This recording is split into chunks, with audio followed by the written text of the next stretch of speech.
এ কথা বলার যে যোগ্যতা দিয়েছেন তিনি আমাদের মালিক, আমাদের রব আল্লাহ। বলেন তো কে? তাহলে এই যে বাক শক্তি, কথা বলার যোগ্যতা আল্লাহ দিয়েছেন, এটা যারা 15.5 বছর কেড়ে নিয়েছিলেন, আমি বগুড়াতে বহুবার এসেছি, আমার কথা বলতে দেননি। আজকে আসেন তো সেই মানুষগুলো দেখি, মাইক কেড়ে নিন তো। মায়ের দুধ খেয়েছেন আমি দেখছি, আসেন মাইক কেড়ে নিন। যারা আলেমদের এই 15.5 বছর মাইক কেড়ে নিয়েছেন, কোরআনের কথা বলতে দেননি, আপনি মুসলমান নাম করলেও আপনি কাফের, কারণ ওটা কাফেরদের চরিত্র। কোরআন মানুষকে শুনতে না দেওয়া, এটা কাদের চরিত্র? আল্লাযীনা কাফারু লা তাসমাউ লিহাযাল কুরআন আলগাউ ফীহি লাআল্লাকুম তাগলিবুন। আল্লাহ তাআলা 1500 বছর আগে কাফেরদের চরিত্র দিয়েছেন। আবু জেহেল সংসদে পর্যন্ত এই আইন পাশ করেছিল, সব চলতে দাও, কোরআনের আলোচনা যেন মুহাম্মদ করতে না পারে, যেখানে করবে বাধা দাও। এই যে আলগাও দিয়েছেন আল্লাহ, হট্টগোল বাধা, ঢোল ঢুকি তবলা বাজা, পরিবেশ নষ্ট করে দাও, মানুষ যেন কোরআনের আলোচনা শুনতে না পারে। আলগাউ ফীহি লাআল্লাকুম তাগলিবুন, আশা করা যায় তোমরা গালিব হবে, বিজয়ী হবে। এ ধারণা কাফেরদের। কাদের? 1500 পরে দেখলাম এই ধারণা অনেক মুসলমানদের ভেতরে প্রবেশ করেছিল। ওরা মনেই করতো এই যে কোরআন শুনলেই বুঝি আমাদের চেয়ার নাকে আবার উল্টিয়ে যায়। কথা বলেন না কেন? সুতরাং যে মানুষগুলো এই ধারণা নিয়ে, এই চিন্তা ভাবনা নিয়ে কোরআনে বাধা দিয়েছিলেন, আপনার আর আবু সাহেলের ভেতরে পার্থক্য এই শুধু নামের। কিসের পার্থক্য? কোনো পার্থক্য এই একটাই, নামের।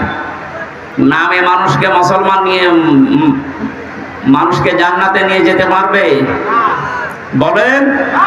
সুতরাং এতদিন যা করেছি, সরাসরি হয়তো কেউ বলেনি যে আমি কোরআন বন্ধ করে দেবো, কিন্তু এমন এমন পরিবেশ তৈরি করে দিয়েছে, 14 জায়গায় অনুমতি নেওয়া লাগতো। এই যে ভাইরা বসে আছে, জিজ্ঞেস করেন তো, ওনারা কোনদিন চেয়েছে যে কোরআনের আলোচনা এদেশে বন্ধ হোক? ওনাদেরকে দিয়ে বন্ধ করতে বাধ্য করেছে উপরে অনেক জালেম এরকম বসাছি।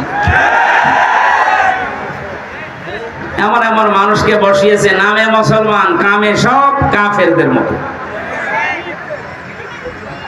14 জায়গায় যদি অনুমতি নেওয়ার জন্য মানুষ একটা তাফসীর মাহফিল করবে, কোরআনের আলোচনা করবে, 14 জায়গায় যদি অনুমতি নেওয়া লাগে, ওর ধৈর্য কোলাবে? শেষ পর্যন্ত হাল ছেড়ে বলবে দরকার নেই, মমতাজকে নিয়ে এসে 5টা জায়গা আনতে দে। সরাসরি কিন্তু বলতো না যে তাফসীর মাহফিল হবে না। তো এমন এমন সিস্টেম করে দিয়েছিল মানুষ যেন ও পথে না হাঁটে। তাহলে এই সিস্টেম গুলো যারা করেছিল, এরা কোরআনের ভাষায় কাফের। এরা কি?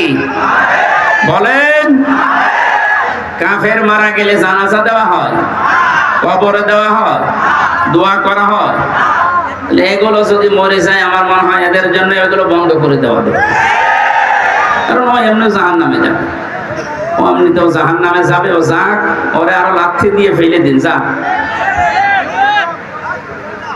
সুতরাং এই পরিবেশ আল্লাহ আমাদেরকে যে কথা বলার বাক শক্তি যে আমাদেরকে দিলেন, এবং এই কথা বলার যোগ্যতা যিনি দিয়ে পাঠালেন, এটা যারা বন্ধ করেছিলেন, আল্লাহ রাব্বুল আলামিন তাদেরকে এখন সব জায়গা থেকে বন্ধ করে দিয়েছে। ইঁদুরের গর্ত এখন তাদের জায়গা নেই। 2-1টা ওকে ঝুঁকে মারছে, ধরা পড়ছে। কথা বলছেন এখানে? কোরআনের জন্য আল্লাহ দেশ এখন ওপেন করে দিয়েছে, এবং কোরআন কায়েম হবে, এইটাই সামনে ফাইনাল ইনশাআল্লাহ। আমি কিছু কিছু জরিপ মাঝে মাঝে দেখি, যে বিবিসি, এরপরে আল জাজিরা, এগুলো বললে মানুষের মন খারাপ হয়। আপনাকে আমি আশা সঞ্চার করার জন্য বলছি। একটা জরিপ পেয়েছিলাম কিছুদিন আগে, 100 জনের 14 জন এখনো পর্যন্ত জালেমদের দোসর আছে এদেশে। 100 জনের 28 জন মানুষ এখনো পর্যন্ত শুধু খাওয়ার ধান্দায় আছে। 100 জনের 58 জন মানুষ চাইছে এদেশে আল্লাহর কালাম দিয়ে পৃথিবীটা চলুক। এই জরিপ আমি বানাইনি, যারা জরিপ করে তারাই জানিয়েছে। সুতরাং 100 জনের 58 জন যখন 1-1.5 মাসে তৈরি হয়ে গেছে, আশা করছি আল্লাহ এই দেশকে কোরআনের হাতে তুলে দেবেন ইনশাআল্লাহ। এই দৃশ্যটা যেন আমরা চর্ম চোখে দেখতে পারি, সেই আকাঙ্ক্ষা আল্লাহর কাছে করছি। আল্লাহ তুমি কবুল করো, আমিন। দরুদ আর সালাম পড়ছি আমাদের নবী মুহাম্মদ রাসূলুল্লাহ সাল্লাল্লাহু আলাইহি ওয়াসাল্লামের প্রতি। তাম পৃথিবীর সবাই এখন একটা জিনিস চাচ্ছে, শান্তি। কি বলেন তো? সবাই চায় শান্তি। যে জাতির লোককে জিজ্ঞাসা করেন সবাই শান্তি চাচ্ছে। আল্লাহ রাব্বুল আলামিন শান্তি নামে একটা নাম তিনি নিয়েছেন, সালাম। সালাম মানে কি? সেই সালামের পক্ষ থেকে যে ধর্মটা দুনিয়ায় এসেছে তার নাম ইসলাম। ইসলাম মানে শান্তি। ইসলাম মানে কি? এই আসল শব্দ সিলমুন বা সালমুন, সুখ শান্তির যে বিষয় আল্লাহ ইসলামের ভেতরে রেখেছেন। সুতরাং এদেশে আমরা ৯৬ ভাগ মুসলমান, অন্যান্য ধর্মের লোকেরা যারা আছেন ৪ ভাগ। সবাই যদি ইসলামকে নিয়ে আসতে পারি, কাঙ্ক্ষিত মানের শান্তি এদেশে আমরা দেখতে পারবো ইনশাআল্লাহ। এদেশে মসজিদ যেমন পাহারা দেওয়া লাগে না, ৩.৫ লাখের উপরে মসজিদ আছে, পাহারা দেওয়া লাগে? আরো জোরে বলেন। মসজিদ যেমন পাহারা দেওয়া লাগে না, ইসলাম এদেশে যদি এসে যায় মন্দিরও পাহারা দেওয়া লাগবে না। যে যার ধর্ম ওপেন ভাবে নিরাপত্তার সাথে পালন করবে, কোনো অসুবিধা নেই। অনেকের ধারণা এই যে ইসলাম আসলে আমি যে একটু লাল পানি খাই ওটা কি হবে, কোনো অসুবিধা নেই। অনেকে বলে যে আমি আকিস বিড়ি খাই, আজিজ বিড়ি খাই, এটা কি হবে? আপনি মসজিদের ভেতরে যদি প্রবেশ করেন, মসজিদ এমন একটা জায়গা, সেখানে গেলে যদিও আপনার বিড়ি খেতে মনে চাচ্ছে, খেতে পারবেন? যদিও ডাল বাবা খেতে মনে চাচ্ছে, ওই পরিবেশে খেতে পারবেন? কারণ আপনার বিবেকে বাধা দেবে, কারণ ওই পরিবেশে ওইটা চলে না। কথা বলে না কেন? ওই জায়গাতে বিধান চলে কার? এজন্য ওখানে প্রবেশ করলেই বলা লাগে আল্লাহুম্মা আফতাহলি আবওয়াবা রাহমাতিক, হে আল্লাহ তোমার রহমতের যত দরজা, বাবের বহুবচন আবওয়াব বলা হয়, সব খুলে দাও। কারণ পুরো পরিবেশটাই রহমত দিয়ে বেষ্টিত। করেছেন কে? ওখানে আল্লাহর বিধান চলার কারণে যদি পুরা এরিয়া আল্লাহ রহমত দিয়ে ভরপুর করে দেয়, এই ৫৬,০০০ বর্গ মাইলে ওই আল্লাহর বিধান যদি কায়েম হয়, ১০০ ভাগ আমরা বিশ্বাস করতে পারি ৫৬,০০০ বর্গ মাইল মসজিদের মতো নিরাপদ হয়ে যাবে। এরকম জায়গায় আপনার আর লাল পানি খেতে মনে চাইবে না। কথা বলেন না কেন? এক লোক শোনার পরে বলেছিল, হুজুর জান্নাতে নাকি সব পাওয়া যায়, ওয়ালাকুম ফিহা মা তাশতাহি আনফুসুকুম ওয়ালাকুম ফিহা মা তাদদাউন। মনের ভেতরে কামনা বাসনা যা আছে সব নাকি পাওয়া যায়। বিড়ি পাওয়া যাবে, হ্যাঁ বিড়িও পাওয়া যাবে, কিন্তু বিড়ি খাওয়ার মতো মন আপনার থাকবে না। ও নাপাক জিনিস খাওয়ার মতো মন আপনার তৈরি হবে না। জাহান্নামের যে ৭টা খাবারের কথা আছে, তার প্রথম নাম্বার খাবার হচ্ছে আগুন। নাম কি? বলেন বলেন। বিড়ি যেটা দিয়ে খায় ওটার নাম কি? তা আপনি কি জাহান্নামের খাবার খেতে পারেন? আমার মনে হয় বগুড়াতে বিড়ি খাওয়া লোক, সিগারেট খাওয়া লোক নেই নাকি? যদি থাকেন আপনি এই বদ অভ্যাস ছেড়ে দিন। দেবেন তো? কারা বিড়ি সিগারেট ছেড়ে দেবেন দেখে হাত তোলেন তো। ও আপনার এই এলাকায় আছে, বোঝা যাচ্ছে। হ্যাঁ, আস্তে আস্তে ছেড়ে দেবেন ইনশাআল্লাহ। আমরা বলছিলাম আল্লাহ পাক এই শান্তির যে ধর্ম দিয়েছেন, এখানে কিচ্ছু দেওয়া যাবে না। যা দেবেন মোনাজাতের পরে।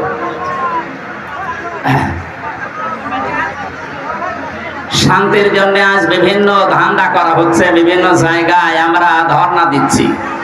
আল্লাহর পক্ষ থেকে শান্তির যে বিধান আমাদের কাছে এসেছে, ইন্নাদ দীনা ইনদাল্লাহিল ইসলাম। পৃথিবীতে যদি কেউ শান্তি পেতে চায়, তার মনোনীত যে পাঠানো ইসলাম, এইটার কাছে আত্মসমর্পণ করা লাগবে। কথা বলেন না কেন? সুতরাং ওপেন ভাবে বলছি, এদেশে যদি শান্তি, সর্বাত্মক ভাবে আমরা শান্তি, শাস্তি, নিরাপত্তা চাই, ইসলামের বিকল্প কিচ্ছু নেই। যত তন্ত্র মন্ত্র, যত বাদ আছে, সব আমাদের ৫৩ বছরে দেখা হয়ে গেছে। এই কথা বলেন না কেন? ৫৩ বছর বাবা চালিয়েছে, আমরা অনেকে দেখি, আমি দেখি না, এ মুরব্বী দেখিস। আপনাদের শহীদ প্রেসিডেন্ট জিয়াউর রহমান চালিয়েছে, আমি দেখি না, ওনারা দেখেছে। এই যে পাশের চাচা, এরশাদ চাচা চালিয়েছে, ও আমি দেখি না, আমার ৯২ সালে জন্ম। আপনাদের এই জেলার ভাবি, পুত্রবধূ, উনি চালিয়েছে।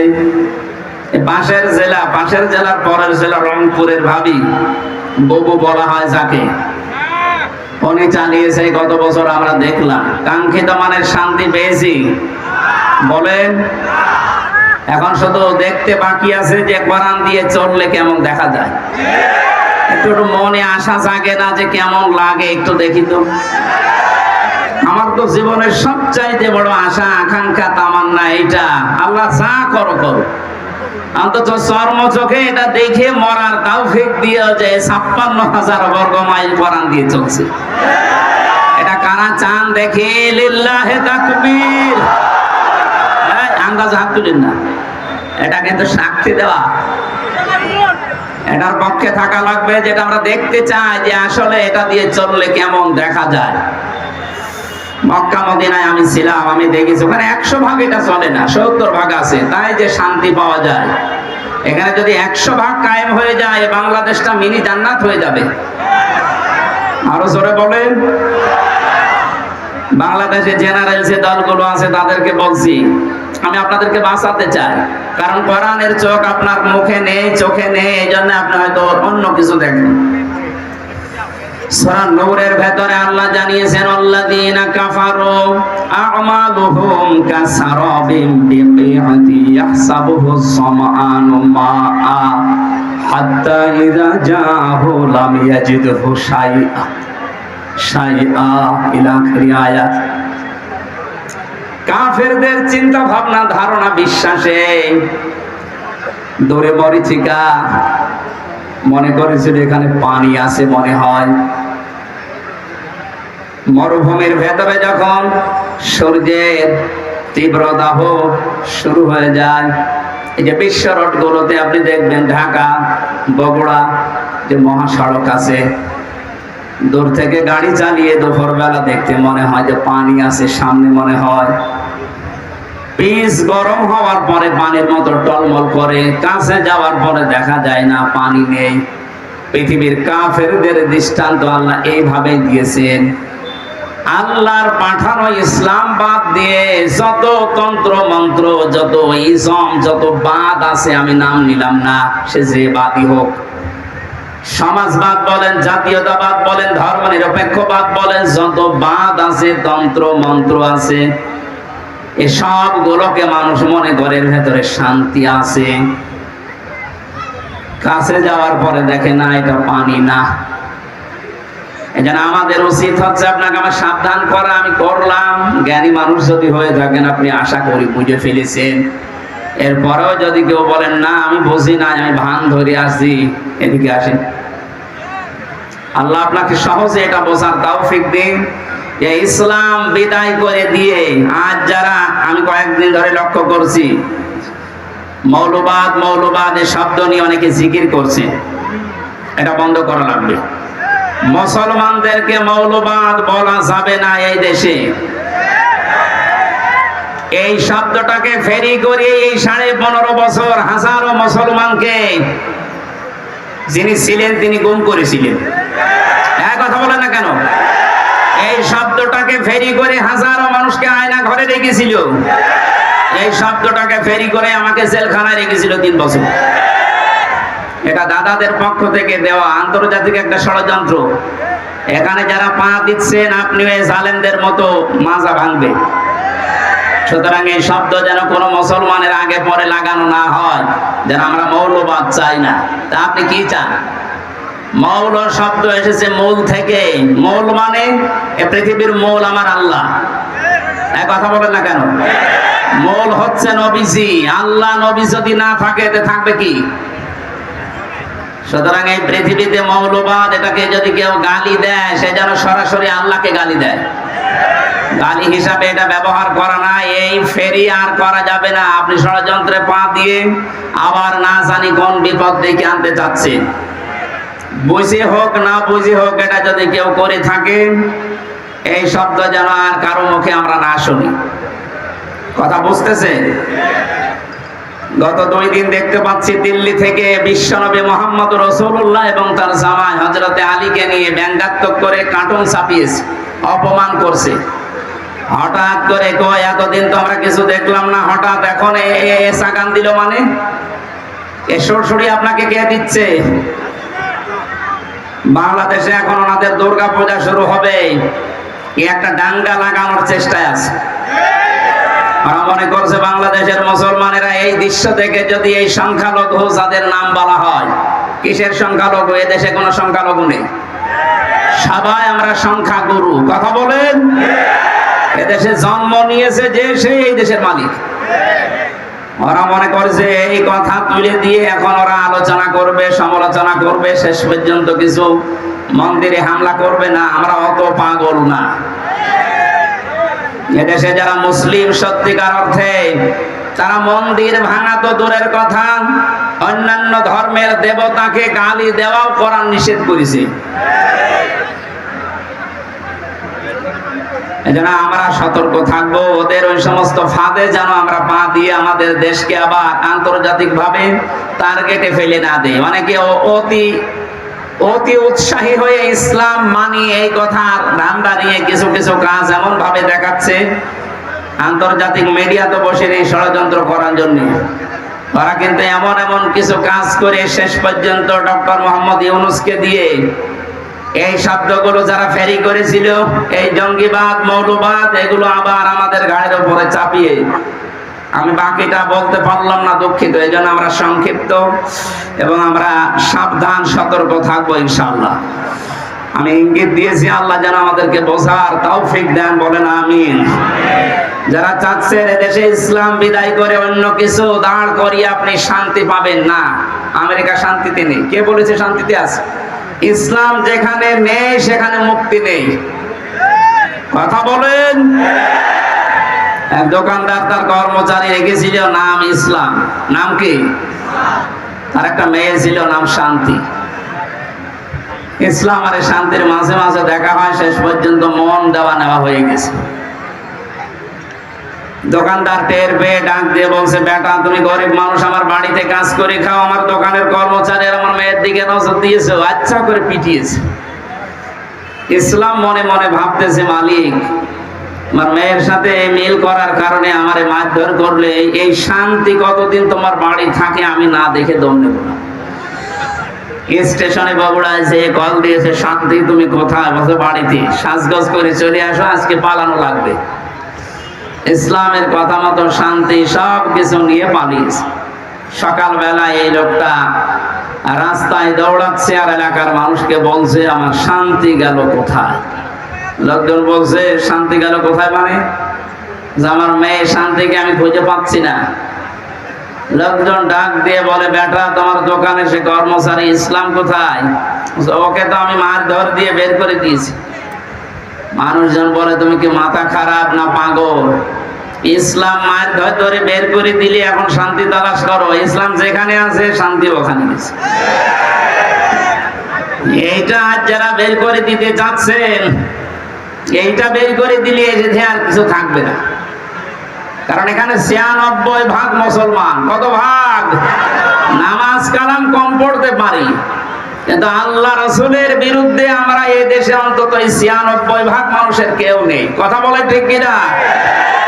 আল্লাহ আমাদেরকে সম্মতি দিন, বলেন আমিন।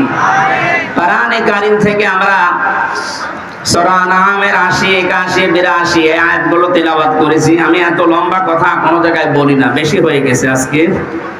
সংক্ষেপ করছি আলোচনাটা, শুধু শিক্ষাগুলো নিয়ে আসার জন্য। খুব খেয়াল করে শুনবেন।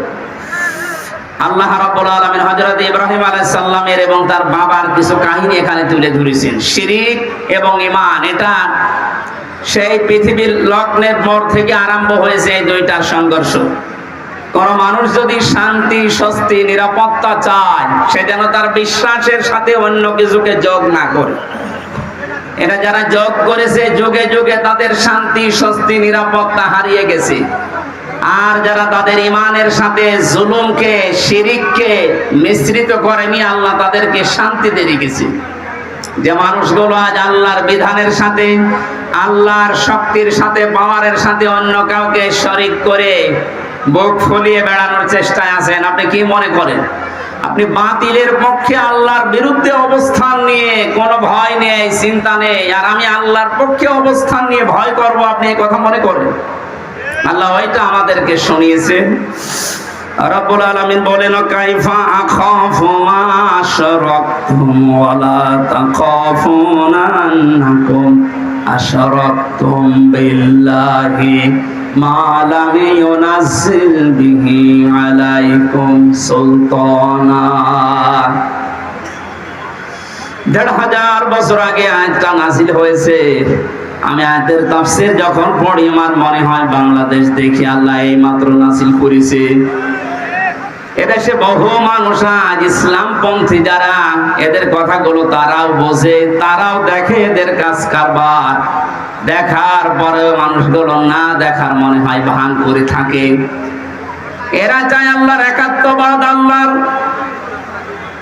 ওয়াহদানিয়াতকে দেশে প্রতিষ্ঠা করতে, আর মানুষগুলো আল্লাহর বিপক্ষে অবস্থান নিয়ে আল্লাহর আইনের বিপক্ষে নতুন আইন তৈরি করে শিরক করে আর মুখ ফোলাতে।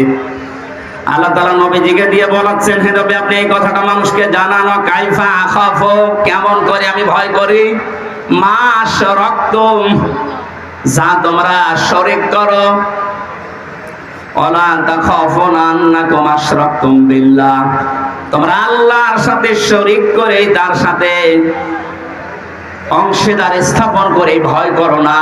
আর আমরা আল্লাহর একত্ববাদ এই দুনিয়ায় প্রতিষ্ঠা করতে গিয়ে ভয় পাবো কোন কারণে? তোমাদের পক্ষে কোনো দলিল নেই, সব মন গড়া কথা। আর আমি যেটা করতে চাই এটার পক্ষে আমার আল্লাহর পক্ষ থেকে দলিল আছে। শান্তি, স্বস্তি, নিরাপত্তা এইটা দেওয়ার একচ্ছত্র মালিকানা দুনিয়ার কেউ না। কার বলেন তো? ফাজ্জুল ফারিকাইনে আহাক্কু বিল আমনি, এই দুই দলের ভেতরে নিরাপত্তা পাওয়ার জন্য সবচাইতে বেশি হকদার কারা? ইন কুনতুম তা'লামুন, যদি তোমাদের জানা থাকে বলো দেখি। প্রশ্ন ছুড়ে দিয়ে আল্লাহ নিজেই জবাব দিচ্ছেন, আল্লাযীনা আমানু ওয়া লাম ইয়ালবিসু ঈমানাহুম বিযুলমিন উলাইকা লাহুমুল আমনু ওয়া হুম মুহতাদুন। এই পৃথিবীতে শান্তি, স্বস্তি, নিরাপত্তা এই শব্দটা তাফসিরে বারবার আমি লেখা পেয়েছি, এজন্য উচ্চারণ করছি। তামাম দুনিয়ার মানুষ কিন্তু এইটাই চায় যে আমি শান্তিতে থাকতে চাই, আমি স্বস্তি চাই, আমি নিরাপত্তা চাই। আল্লাহ বলেন এটা আমি শুধুমাত্র নির্ধারিত করে দিলাম তাদের জন্য যারা দুনিয়ায় ঈমান আনে। জোরে বলেন সুবহানাল্লাহ। প্রশ্ন আসতে পারে আমার তো ঈমান আছে তারপর আমি শান্তি পাই না কেন? না, ঈমান যদি কেউ আনে, পরবর্তী শব্দ হচ্ছে ওয়ালাম ইয়ালবিসু ঈমানাহুম বিযুলমিন, সেই লোকটা যেন তার ঈমানকে জুলুমের সাথে মিশ্রণ না করে। আজ এই 15.5 বছরের দিকে আমরা তাকিয়ে দেখছি, অনেক উন্নয়ন আমাদের চর্মচোখে দেখানোর চেষ্টা চালানো হয়েছে, কিন্তু মানুষগুলো ঈমানের সাথে জুলুমকে, শিরককে মিশ্রিত করার কারণে আল্লাহ শান্তি, স্বস্তি, নিরাপত্তা সব উঠিয়ে দিয়েছে। আমার কথার অর্থ বোঝেন? সুতরাং আমাদের ঈমান আছে তখন আমরা শান্তি পাবো, যে সময় আমাদের ঈমানের সাথে নিরাপত্তা, স্বস্তি ফিরে আসবে, ওই সময় আমাদের ঈমানের সাথে যখন জুলুম মিশ্রিত না হবে। 15.5 বছরে যে প্রকার জুলুম হয়েছিল তার একটু বাস্তব উদাহরণে আয়না ঘরটা।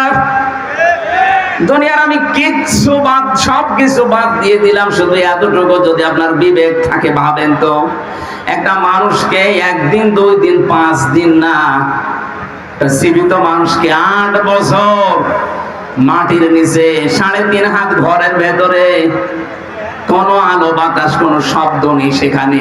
আমি নিজেও 10 দিন ছিলাম। 8টা বছর মানুষকে ওখানে রেখে দিয়েছেন, যার ইশারায় যে মানুষগুলোর সাথে জড়িত। মাঝে মাঝেই ভাবতাম আল্লাহ যারা আমাদেরকে পাহারা দিয়ে গেল এরা বাড়িতে যে ঘুমায় কি করে? এত বড় ভয়ঙ্কর, এত বড় কঠিন জায়গায় ওরা তো দেখে গেল, পাহারা দিয়ে গেল। আমার সাথে একজন ছিল জেলখানায়, মুফতি ফখরুল ইসলাম। উনি আমারে মাঝে মাঝে বলতো, হামজা ভাই, আমরা যখন এই আয়না ঘরে নিয়ে যাই এই পায়ের ভেতর দিয়ে আমার হাত লাগিয়েছে। পায়ের ভেতর দিয়ে হাত লাগিয়ে সামনে যে লোহার রড দেওয়া ছিল, এই খাঁচা, লোহার এই খাঁচার সাথে হাত দিয়ে সামনে আমার তালা লাগিয়ে দিয়েছে। একটা দুইটা দিন না, 3 মাস একাধারে এইভাবে রেখেছে। তাও 24 ঘন্টা শুধু 1.5 মিনিট 2 মিনিট সময় দিত টয়লেট করার। খাবার জাতি তোমাদের মাঝে মনে হচ্ছে খাবার কেউ মাখিয়ে দিয়েছে।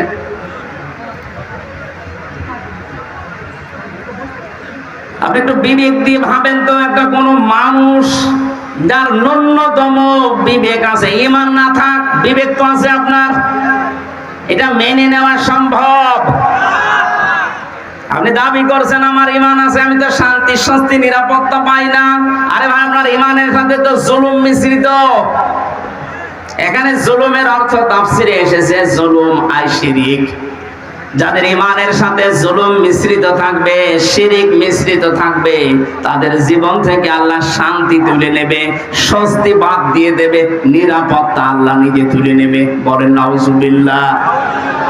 এই জুলুমের যখন একেবারে শেষ হয়ে যায়, তখন আল্লাহ পাক ধরেন। কালকে একটা আয়াত পেয়েছিলাম কোরআনে কারিমে, আমি এর আগেও পড়েছি, কিন্তু এই আগস্টের 5 তারিখের সাথে দেখলাম আয়াতটা 100 ভাগ মিলে গেছে। সূরা নামের 44 নম্বর আয়াতটা, ফালাম্মা নাসু মা যুকিরু বিহি ফাতাহনা আলাইহিম আবওয়াবা কুল্লা শাইইন। আল্লাহ পাক বলেন, যখন এই মানুষগুলো আমার বিধান, আমার আইন, আমার কানুন তাদের কাছে যাবার পরে আস্তে আস্তে ভুলে গেল, তাদের শান্তির, তাদের ক্ষমতা, তাদের যে বাহনগুলো, এগুলো আমি আল্লাহ আরো বাড়িয়ে দিলাম। লাফাতাহানা, আমি আল্লাহ খুলে দিলাম। ফাতাহানা আবওয়াবা কুল্লা শাইইন হাত্তা ইদা ফারিহু বিমা উতু। আমার এই নিয়ামত পাওয়ার পরে মানুষগুলো আরো বেশি আনন্দিত, এত আনন্দিত হয়েছিল যে পেছনের কোনো কথা তাদের আর মনে ছিল না। আয়াতটা নাযিল হয়েছে 1500 বছর আগে, অথচ 15.5 বছরের সাথে মিলালে আমার মনে হচ্ছে মিলে যাচ্ছে। 2006 সালে এই অক্টোবরের 28 তারিখে যারা পিটিয়ে মানুষ হত্যা করে ড্যান্স দিয়েছিল লাশের উপরে, এটা দেখার পরে ওই সময় আমি চিন্তা করেছিলাম, আল্লাহ এরাও মানুষ? আমার মনে হয় না। কোন জায়গা থেকে যেন একবার তাফসীর মাহফিল শেষ করে বাড়ি যাচ্ছিলাম, বাসের পেছনে ছিলাম বসা, ড্রাইভারের মাঝখানে দেখলাম রাস্তায় একটা কুকুর পড়ে আছে মরি। ড্রাইভার সাহেব মাঝখান দিয়ে না দিয়ে বাম দিয়ে চালিয়ে দিল, তো গাড়িটা ঝাঁকি দিয়ে উঠেছে। ড্রাইভারকে বললাম, ভাই আপনি এমন করলেন কেন? ড্রাইভার আমারে বলে, হুজুর আপনি দেখতে পাচ্ছেন না যে একটা কুকুর মরে পড়ে আছে? আমি মরা কুকুরের ওপর আবার গাড়ি চালিয়ে দেব, আমার বিবেক নেই? আমি বললাম, ভাই ও তো মরা কুকুর, ও মরে গেছে, ওকে মারলে কি আর না মারলে কি? ড্রাইভার আমার দিকে ঘুরে বলছে, হুজুর আপনি কি আসলে হুজুর? আপনি কেমন হুজুর? আপনি দেখছেন একটা জিনিস মরে গেছে, আমি ডবল করে আবার মারবো, আমার বিবেক নেই? ওর গায়ে থাবা দিয়ে বললাম, এই কথাটা শোনার জন্য আমি ছিলাম। একটা মরা জিনিস ডবল করে মারা যায় না, আপনার বিবেকে এটা সায় দিচ্ছে। অথচ বাস্তবতায় দেখেন, এই দেশে অনেক মানুষকে আমরা দেখেছি জীবিত মানুষ পিটিয়ে মারার পরে লাশের উপরে ড্যান্স দিয়েছে। আপনার মতো বিবেকও তাদের নেই। আপনি একটা কুকুরকেও, মরা কুকুর আবার ডবল করে মারতে চান না, আর ওরা জীবিত মানুষকে হত্যা করে লাশের উপরে ড্যান্স দেয়। ওরা কোন মানুষ? এটা দেখার পরেই ভেবেছিলাম, না আল্লাহ এরকম এত বড় নৃশংস কাজ যারা করতে পারে তাদেরকে আল্লাহ দুনিয়ায় কোনোদিন শান্তি দেবে না। ক্ষমতা পাওয়ার তাদের হাতে আল্লাহ দেওয়া সম্ভব না, কিন্তু দেখলাম না, ঠিক 2 বছর পর আল্লাহ তাদেরকে 9 সালে দিয়েছে। কথা বলেন না কেন? দিল 9 বছর, 5 বছর পরে মনে করলাম 13 সালে যা কে মনে হয় পড়ে যাবে, না 13 সালের পরে দেখি না 18 সালে আবার আল্লাহ ওদেরকে দিয়েছে। 18 সালের পরে মনে করলো না আর টেকা সম্ভব না, শেষ পর্যন্ত দেখলাম 24 সালে আবার আল্লাহ ওদেরকে দিয়েছে। কথা বলছে না কেন?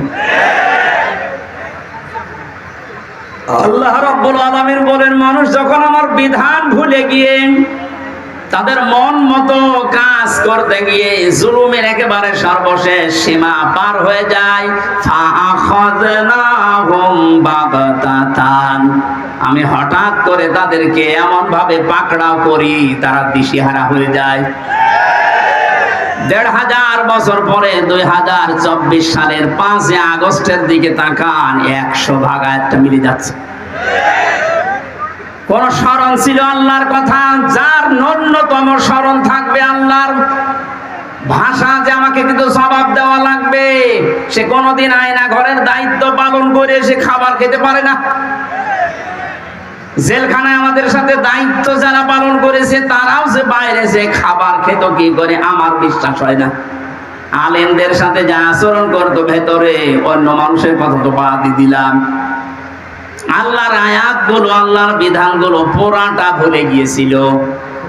ইন্নামা নুমলি লাহুম লিয়াজদাদু ইসমা, মানুষের পাপের বোঝা যখন পরিপূর্ণ হয়ে যায়, ওয়ালাহুম আযাবুম মুহিন, তখন আল্লাহ অপমানজনক শাস্তি তার উপরে ফেলে দেয়। এত অপমান আল্লাহ পৃথিবীর ইতিহাসে কাউকে করেছে বলে আমার মনে হয় না যে অপমান করেছে কালামানিককে। কলার পাতায় শুয়েছে, বিসি উড়ে গেছে, কথা বলে না।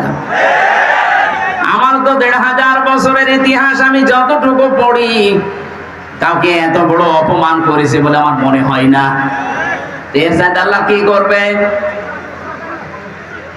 3 বছর জেল খাটা সহ, আয়না ঘরে 10 দিন থাকা সহ, যত কষ্ট এই 15.5 বছরে পেয়েছি, একদিনে আমার মন শান্ত হয়ে গেছে যখন দেখেছি কালামানিকের বিচি উড়ে গেছে।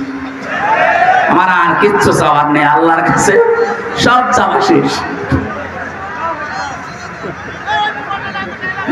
আয়াতের পরবর্তী শব্দ হচ্ছে, ওরা যখন হতাশ হয়ে পড়ে, আকস্মিক ভাবে আল্লাহ ধরেন। আল্লাহ সময়ও দেননি, এমন ভাবে ধরেছে দুপুরের খাবার খাওয়ার সময়ও পায়নি। এই কথা বলে না কেন? আমি আল্লাহ নিজে জালেমদের শিকড় কেটে দেই, আল্লাহ কেটে দিয়েছে। এর বাস্তব প্রমাণ এই বাংলাদেশ। কোন জালেমের এখন ক্ষমতা আছে মাথা চাড়া দিয়ে ওঠা? শয়তান শয়তানি করার জায়গা পাচ্ছে না। মাঝে মাঝে ওই দেশ থেকে কল রেকর্ড ফাঁস করছে, মনে করছে দেশের মানুষ বোকা, কিছু বোঝে না। আরে ভাই, নিজে কল করে একজনকে দিয়ে, নিজে রেকর্ড করে, নিজে আবার কথাবার্তা ওগুলো মানুষের কাছে পাঠায়। এই ধান্দাবাজি, এই প্রতারণা কিন্তু এদেশের মানুষ বুঝে ফেলেছে। আপনি যার সাথে মোবাইলে কথা বলছেন, কোন নাম করা মানুষের সাথে তো কথা বলতে দেখি না। কোথায় কোন অসপাড়া গায়ে কোন কে তার পরিচয় কেউ জানে না। তার সাথে আগে থেকে লিঙ্ক করে কথাগুলো কি বলা লাগবে সব সেট করে রাখে। ওই কথাগুলো নিজে 3-4 মিনিট বলার পরে ওইটা আবার এডিটিং করে কল রেকর্ড ছেড়ে দিচ্ছে, মানুষ যেন ভয় পায়। গোপালগঞ্জে সেই দিন শুনলাম এক লোকের জন্মদিন নাকি পালন করতে দেয়নি। জারি হোক, এই জন্য ওসি সাহেব যারা জন্মদিন পালন করার জন্য গেছে তাদেরকে নিষেধ করেছে, না এই জন্মদিন পালন করা যাবে না, কারণ এটা ইসলামে নেই। কারো জন্মদিন মৃত্যুদিন পালন করা লাগবে, ইসলামে আছে? ওসি সাহেব আল্লাহর ঘোষণা রসুলের ঘোষণা অনুযায়ী কাজ করেনি। এটা দেখলাম উনি ওখানে জানাচ্ছে মায়ের কাছে যে মা এই হচ্ছে। উনি ওখান থেকে বুদ্ধি দিচ্ছে, ওসি সাহেবের নাম লিস্ট করে রাখো, আমি যদি কোনোদিন আসি ওকে আমি দেখে নেব, তুমি আসো। বড় আশা করে আছে যে উনি চট করে ঢুকে পড়বে আর দেশের মানুষ ফট করে আয়না ঘরে ঢুকিয়ে দেবে। আর যতটুকু বিশ্বাস, এই দেশের 18 কোটি মানুষ যদি ওনাকে মাফ করে দেয়, ব্যারিস্টার আরমানের বউ জীবনও মাফ করবে না। আমার ওই ছোট মেয়ে ফারিহা জান্নাতও মাফ করবে না। কোন অপরাধ ছিল? আমার তো কয়েকদিন আগে দেখলাম মামলাগুলো সব খালাস করে দিয়েছে। তার মানে বিচারক কর্তৃক, আদালত কর্তৃক প্রমাণিত যে আমার কোনো দোষ নেই, যে মামলা দিয়েছিল আমি নির্দোষ। আমি চাই এই দেশে যে মানুষগুলোকে দিয়ে জুলুম করানো হয়েছে, মামলার আয়ু থেকে শুরু করে একেবারে ওই পালানো পর্যন্ত, যারাই জড়িত ছিল, এ দেশের 1 লাখের উপরে মানুষ এখন জেলখানায়। তার 100 জনের 70 জনই কিছু জানে না, আন্দাজে জেল খাটতেছে। যারা 2 বছর, 5 বছর, 10 বছর পরে নিরপরাধ প্রমাণ হয় যে কোনো দোষ নেই, তখন ছেড়ে দেওয়া লাগে। সুতরাং এই মানুষগুলো আমি চাই যারা এই জুলুমের সাথে জড়িত, একটা মানুষকে জেলে দিলে তার পরিবারের সব ধ্বংস হয়ে যায়। আমার 2টা মেয়ের খোঁজ এই 3 বছরে কে নিয়েছে? আমার ম্যাডামের, আমার মা বাবার। প্রত্যেক মাসে মাসে তো মামলা তুলতে আছে, 33 বারের উপরে আমার মামলা তুলেছে, তো জামিন দেয়নি। অথচ সেই বিচারক এই কয়েকদিন আগে পুরাটা খালাস করে দিয়েছে। মামলাটা হাতে নিয়ে আমার সামনে তো চেয়েছিলাম আমি, আমারে বলছে যে এ কি বিচার করবে, এর ভেতরে কোনো মাল নেই, যা। আমি বলতেও গেলাম যে স্যার, মাননীয় আদালত, এই মামলা তো 3 বছর আপনার হাতে ছিল, তখন তো বলেননি, এখন বলছেন কোনো মাল নেই, কি দেখে বিচার করব? সব ফেলে দিলেন। এই 3 বছর আগে যদি এরকম টান মেরে ফেলে দিতেন, তাহলে তো আমার 3 বছর জেলে থাকা লাগে না। এইটাই বলতো যে হুজুর আমার কিছু করার নেই, উপরের নির্দেশ, হাত বাঁধা ছিল। কথা বলে না কেন? এরকম হাত বাঁধা কি শুধু এই বিচারকের ছিল? এদেশে 1628টা চেয়ার, শুধু একটা চেয়ারের হাত খোলা ছিল, বাকি সবগুলোর ছিল হাত বাঁধা। এজন্য তাদের ইচ্ছা থাকার পরও তারা ন্যায় বিচার করতে পারেনি। কোনদিন একটা বিবেক সম্পন্ন মানুষের এই জুলুম দেখার পরে সহ্য করা সম্ভব না, কিন্তু হাত বাঁধা। ওনার হাত খুলে যাওয়ার পরে আর 1 সেকেন্ডও দেরি করে না, সব খারিজ করে দিয়েছে। আমরা চাই রাষ্ট্র সংস্কার যখন আরম্ভ হয়েছে, এ দেশে যাদের হাত এরকম বাঁধা ছিল, এই 1628টা চেয়ারের কোন হাত যেন আর বাঁধা না থাকে। সবার হাত আমরা আবু সাইদের মতো খোলা দেখতে চাই। কথা বলেন। দায়িত্বে যারা আছে থাক, আমার কোনো আফসোস নেই, নিষেধ নেই, কিন্তু আমরা কারো হাত বাঁধা দেখতে চাই না। প্রশাসনের চেয়ারে যারা আছে, বিচারকের চেয়ারে যারা আছে, হাত খুলে দেন, এদের দ্বারাই ন্যায় বিচার করা সম্ভব। এরা মানুষ না? এদের বিবি বাল বাচ্চা বউ নেই? ওরা বাধ্য হয়েছে এই কাজগুলো করতে। সুতরাং এই জুলুমের সাথে যারা মিশ্রণ করে দিয়েছেন, নিজের ঈমান থাকার পরে আপনি শান্তিতে, স্বস্তিতে, নিরাপত্তার সাথে থাকতে পারবেন না। এই ঘোষণা কার?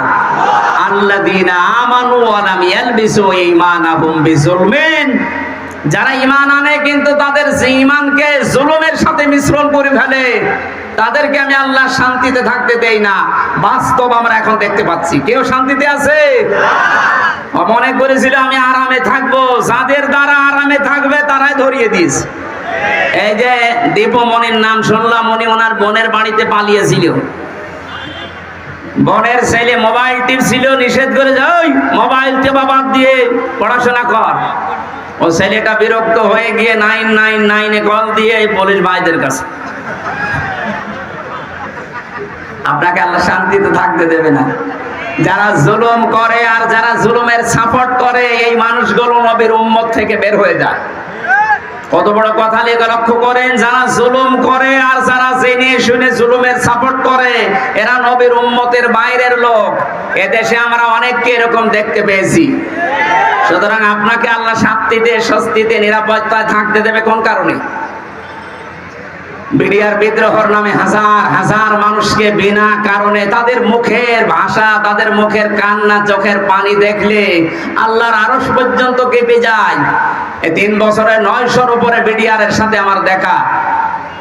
কত মানুষ 1 মাস পরে রিটায়ার্ড হয়ে বাড়িতে যেয়ে বউ বাচ্চা নিয়ে থাকবে, অথচ 14 বছর জেল খাটতেছে। রাতে তাহাজ্জুদ পড়তে যখন উঠতাম দেখতাম এই মুরব্বী মানুষ, এরকম মুরব্বী মানুষ 14 বছর জেলে আছে। রাতের বেলা ঘুমের ভেতরে ঘুম থেকে উঠে এমন একটা আওয়াজ দিত, আমার মনে হয় আরো সে চলে যায়। 60 বছর 65 বছরের এই মুরব্বী মানুষ চোখের পানি ফেলে কাঁদতো, হামজা ভাই জীবনের 1 মাস পরে রিটায়ার হয়ে যেতাম, বিনা কারণে কিচ্ছু জানি না। যদি শাস্তিও দিয়ে দিত মাত্র 7 বছর জেল হইতো, অথচ 15 বছর পড়ে আছি। কি জবাব দেবেন আপনি এই জুলুমের?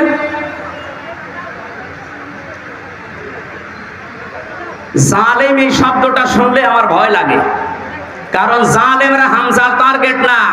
আমির এই জামাত ডাক্তার শফিকুর রহমান ঘোষণা দিয়েছেন আমরা মাফ করে দিলাম, কিন্তু ভিকটিম যারা যারা জুলুমের শিকার, তারা যদি কিছু করে আমরা কিছু বলতে পারবো না, কারণ তারা এই জালেমরা আল্লাহর মামলার আসামি। জালেমরা মামলার আসামি কার? এটা তো আমি বানালাম নাকি? সূরা শুরা 42 নম্বর আয়াত 25 নম্বর পারা 6 নম্বর পৃষ্ঠার 13 নম্বর লাইনে আছে। আমি যত তাফসীর পড়েছি বিশ্ববিদ্যালয়ে থাকাকালীন, সব মুফাসসির আয়াতের ব্যাপারে একমত। খুব ভালো করে শুনেন, ইন্নামাস সাবিলু আলাল্লাযীনা ইয়াযলিমুনান নাস। অবশ্যই আমি আল্লাহ মামলা দায়ের করব। এই এদিকে তাকান। অবশ্যই আমি আল্লাহ মামলা দায়ের করব তাদের বিরুদ্ধে যারা মানুষ হয়ে মানুষের উপরে জুলুম করেছে। এই আয়াতটা বাংলাদেশের সাথে মিলান। আমার তো মনে হয় অনেকের জীবনে এটা মিলে যাচ্ছে। কোন কারণে কিচ্ছু জানে না, লোকটা ঘুমিয়ে আছে ঘরে, ঘুম থেকে উঠে যাচ্ছে জেলখানায়। কি গো তুই গাছ কেটেছিস, অথচ গাছ কাটা কি ও কিছুই জানে না। এরকম মিথ্যা মামলা দেশে ছিল না? আরো আসতে বলেন। এই বিষয়গুলো আমি নিজে জানতাম না, জেলখানায় 3টা বছরে ধাপে ধাপে দেখিয়েছি, তাই বলছি। বললাম না 100 জনের 70 জন মানুষ অন্তত কিছুই জানি না। জেলে ঘুমিয়ে আছে, পরের দিন আবার ঘুম ভাঙার পরে কোথায় গো? বাড়িতে। কেন? কিছুই জানে না। মাঝখান থেকে পরিবারের কাছ থেকে 1.5-2 লাখ টাকা নিয়ে আল্লাহর ওলি জামিন করিয়ে দিয়েছে। এই জুলুমের শেষ কোথায়? আপনি কি জবাব দেবেন আল্লাহর কাছে? এজন্য জালেমদের কোন সম্পদ আল্লাহ দুনিয়ায় কাজে লাগাতে দেয় না। তার বাস্তব প্রমাণ এই দরবেশ কত টাকার মালিক ছিল আপনি হিসাব করতে পারেন? কি হয়েছে তার টাকাগুলো? এখন শানের উপরে ঘুমানো লাগে। আমাদের যেখানে রেখেছে 3টা বছরে এই মাটির উপরে, শানের উপরে, এখন তার ওই জায়গায় থাকা লাগছে।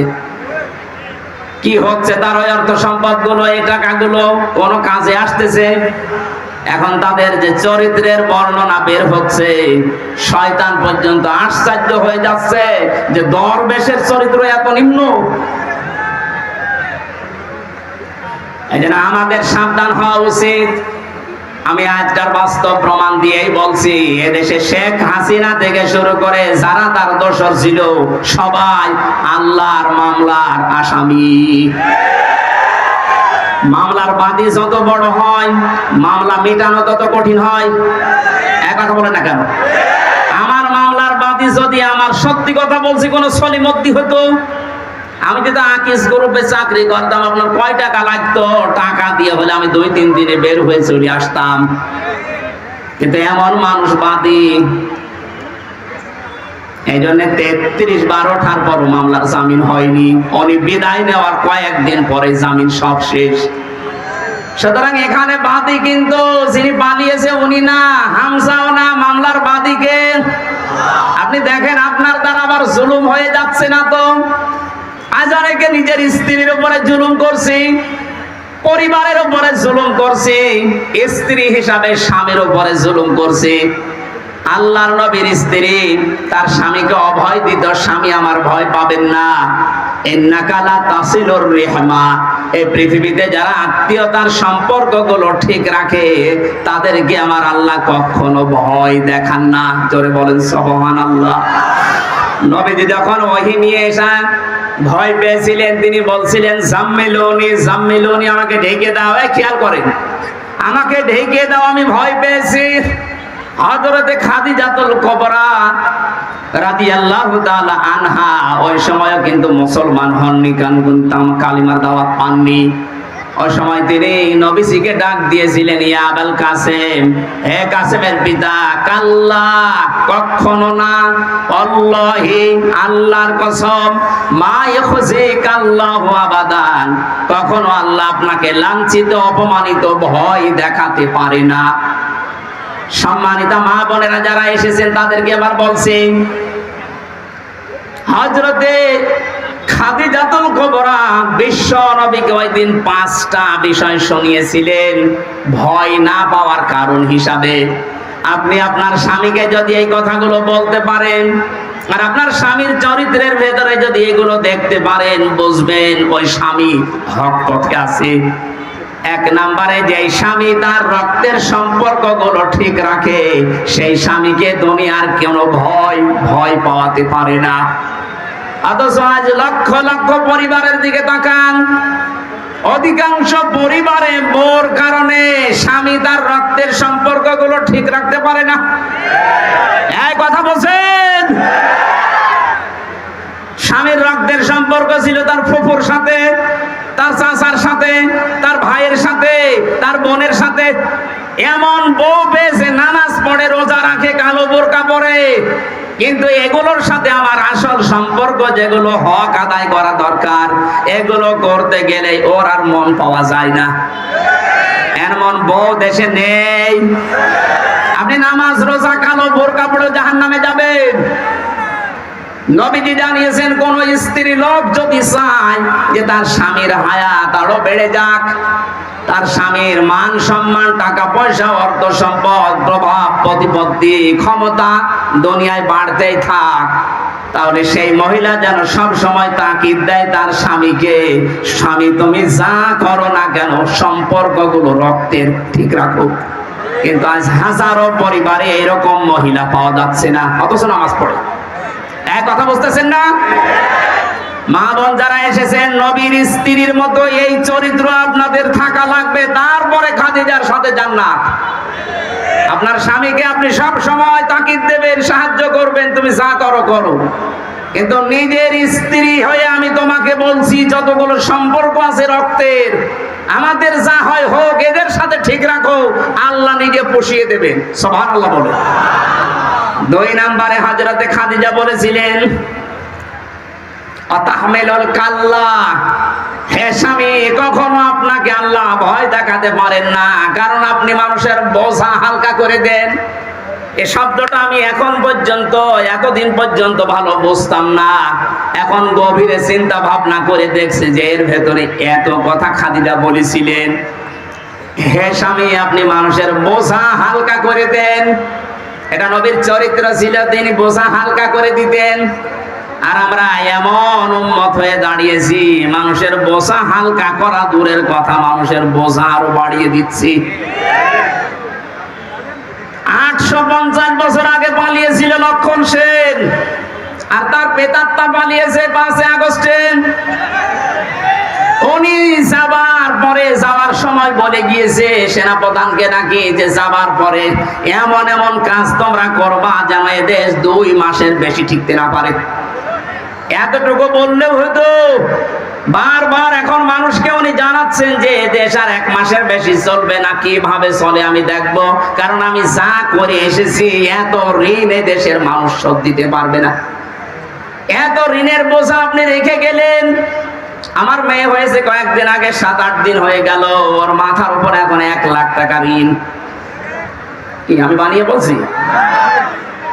এদেশের প্রতিটি মানুষের মাথা পিছু ঋণ এখন 1 লাখ।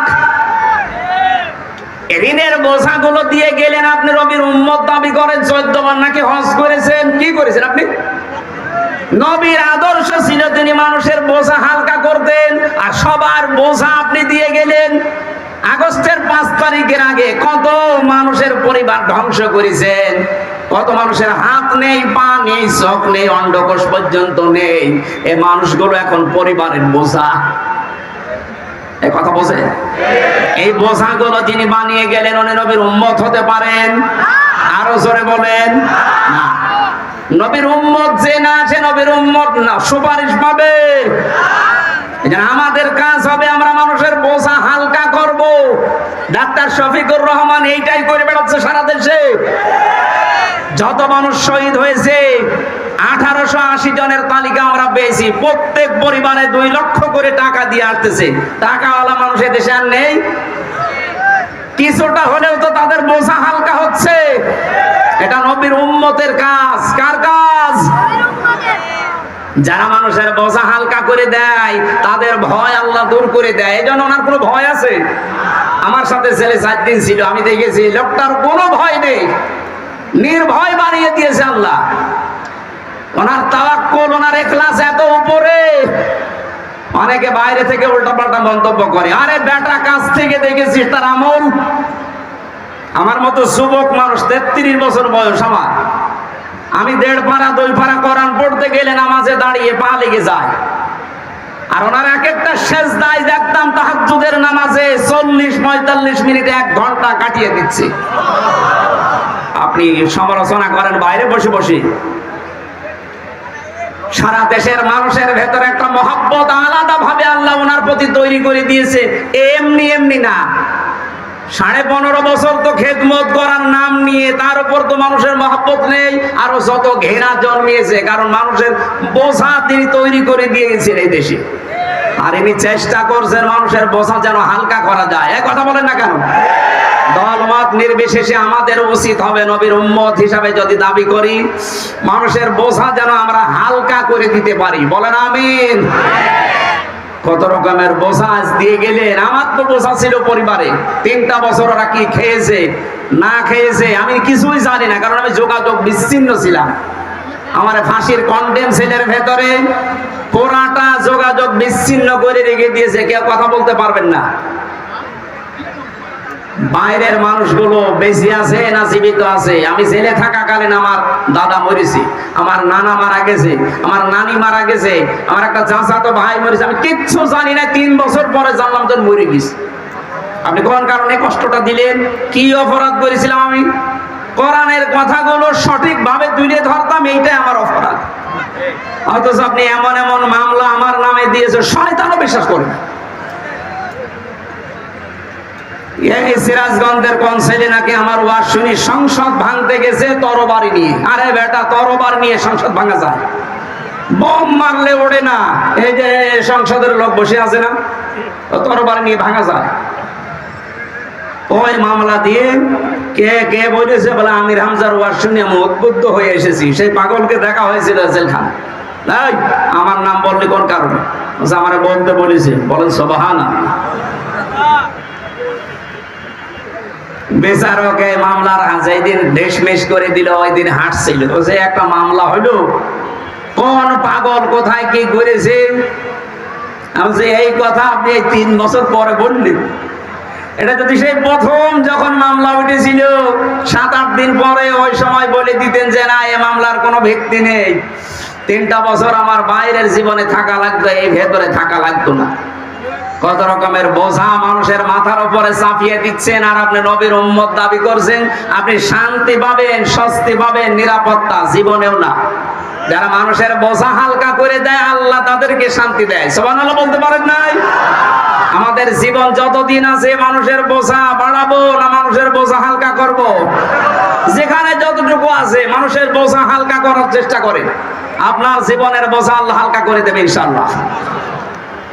হযরতে খাদিজার পরে আরো অনেকগুলো কথা বলেছি। আমরা যদি এখন এই দেশে শান্তিতে বাঁচতে চাই, আমাদের যা ঈমান আছে ঈমানের সাথে যেন জুলুম মিশ্রিত না হয়, খুব সতর্ক থাকবে। জুলুমের এখানে অর্থ হচ্ছে শিরিক। শিরিক যেন মিশ্রিত না হয়। উলাইকা লাহুমুল আমনু ওয়া হুম মুহতাদুন।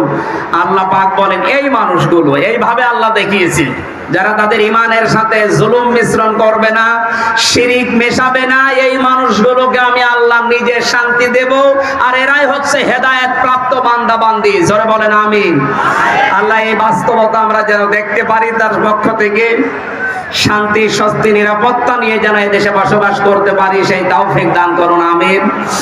আল্লাহুম্মা আমিন।